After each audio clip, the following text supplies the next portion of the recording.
Assalamualaikum warahmatullahi wabarakatuh. Pada pertemuan 4 di mata kuliah perpajakan ini, kita akan membahas terkait dengan pajak masukan PPN. Ada 3 topik yang akan kita bahas, yaitu satu, pengkreditan pajak masukan, kedua adalah pajak masukan PPN yang tidak bisa dikreditkan, adalah pengembalian kelebihan pajak masukan. Kita beranjak ke topik 1, yaitu dasar hukumnya, sebagaimana yang telah kita ketahui bahwa dasar hukumnya adalah Undang-Undang Republik Indonesia Nomor 8 Tahun 1983 tentang pajak pertambahan nilai dan pajak penjualan atas barang mewah dan perubahannya, yaitu diantaranya adalah Undang-Undang Nomor 43 tahun 2009 tentang perubahan ketiga atas perubahan Undang-Undang Nomor 8, dan yang terakhir pada Undang-Undang Republik Indonesia Nomor 11 Tahun 2012 tentang Cipta Kerja. Samping itu juga keputusan Menteri Keuangan atau Peraturan Menteri Keuangan yang menyertai dan keputusan Direktur Jenderal Pajak atau surat edaran Direktur Jenderal Pajak. Ada beberapa istilah, yaitu terkait dengan ini adalah pajak masukan, ya. Ada pajak keluaran, ada pajak masa pajak, yaitu jangka waktu yang lamanya sama dengan 1 bulan takwim atau jangka waktu lain yang ditetapkan dengan keputusan Menteri Keuangan paling lama 3 bulan takwim.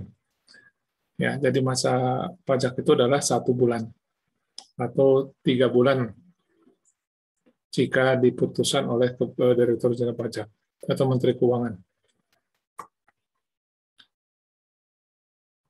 Pajak masukan yang telah dibayar oleh pengusaha kena pajak pada waktu memperoleh atau impor barang kena pajak atau penerima jasa kena pajak dapat diberikan dengan pajak keluaran yang dipungut pengusaha kena pajak pada waktu menyerahkan barang kena pajak dan atau jasa kena pajak. Pengkreditan pajak masukan terhadap pajak keluaran tersebut harus dilakukan dalam masa pajak yang sama.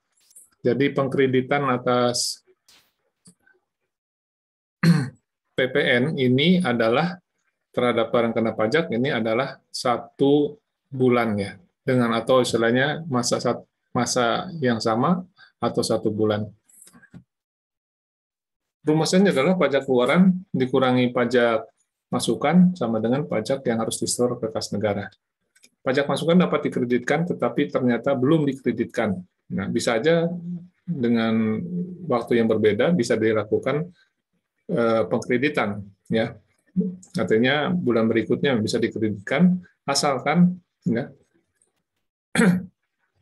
sepanjang belum dibebankan sebagai biaya dan belum dilakukan pemeriksaan oleh Direktorat Jenderal Pajak. Jadi bisa dibebankan, bisa dikreditkan untuk periode berikutnya asalkan belum ada pemeriksaan dari Direktorat Jenderal Pajak.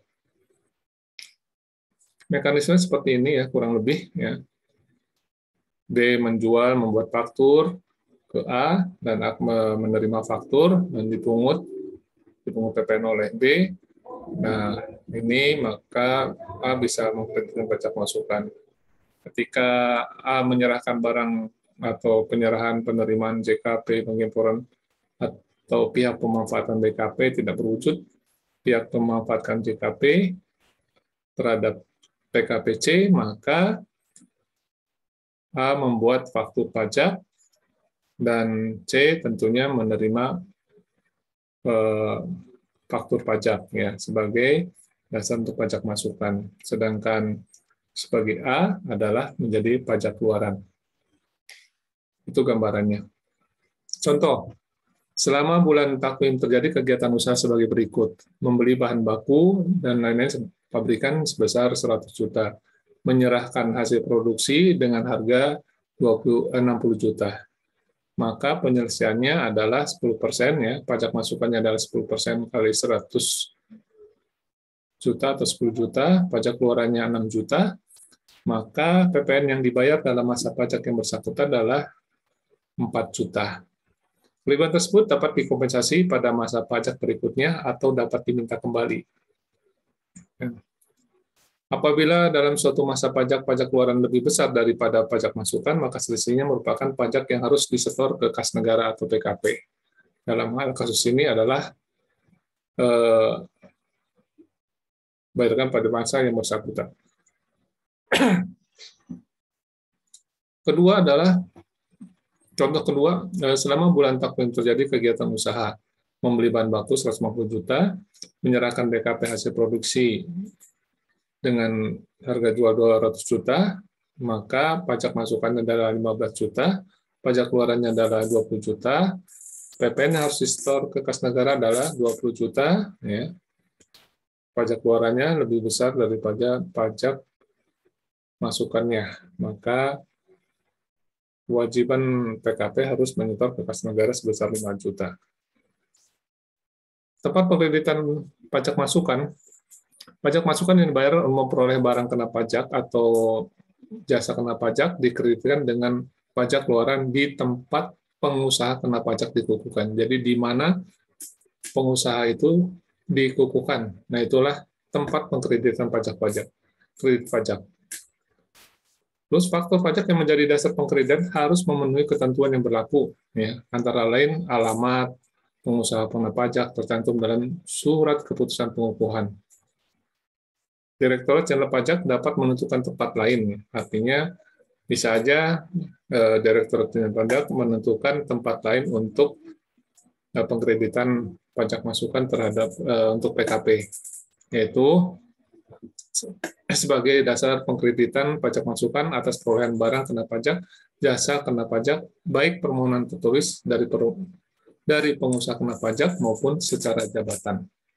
Jadi bisa ditentukan oleh Direktur Pajak atau bisa juga mengajukan permohonan. Misalnya, ya, pengusaha kena PKPA yang kantor pusatnya di Jakarta dan telah terdaftar di kantor pelayanan Jakarta Gambir, memiliki pabrik yang terletak di kota Solo dan telah terdaftar sebagai pengusaha kena pajak di Solo.